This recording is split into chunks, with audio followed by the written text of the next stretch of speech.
I'm Ricardo Cortes. I'm an artist, writer, and publisher, and I live in Brooklyn.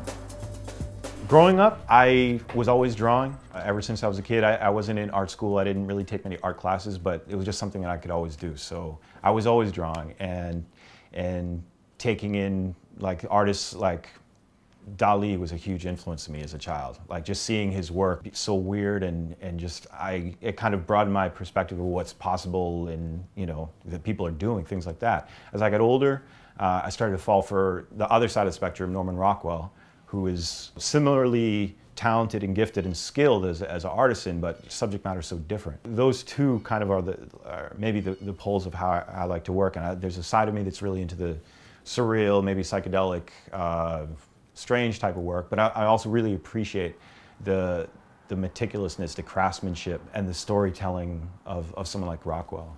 A lot of my work deals with some kind of provocative issues, political. My first book that I even got into publishing and into making books was a children's book about marijuana.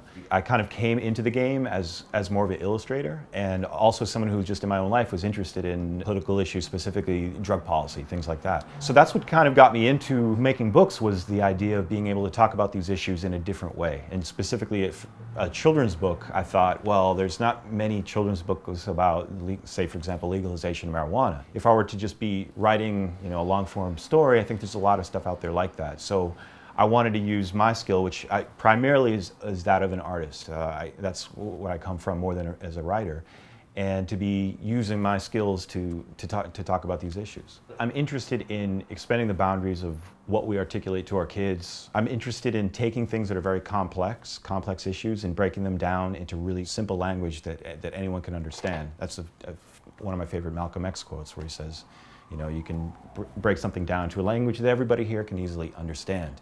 So using a language, simplifying it, breaking it down, doing complex conversations, but articulating it in a simple way. And I like to do that visually and with the words. So that's what I'm trying to do in a lot of my work. So in my work and in my space, the environment that I gravitate toward and what I like to surround myself in, there's a lot of creative artists that I'm friends with, that I work with, that just inspire me to do the type of things that I'm doing. And it's also, at least for my work, there's also a political edge to it, and maybe an activist edge to it. And so a lot of the work that I surround myself with is similar in that respect too. I think I'm always kind of battling and struggling, or just balancing between the aesthetics of art and the beauty.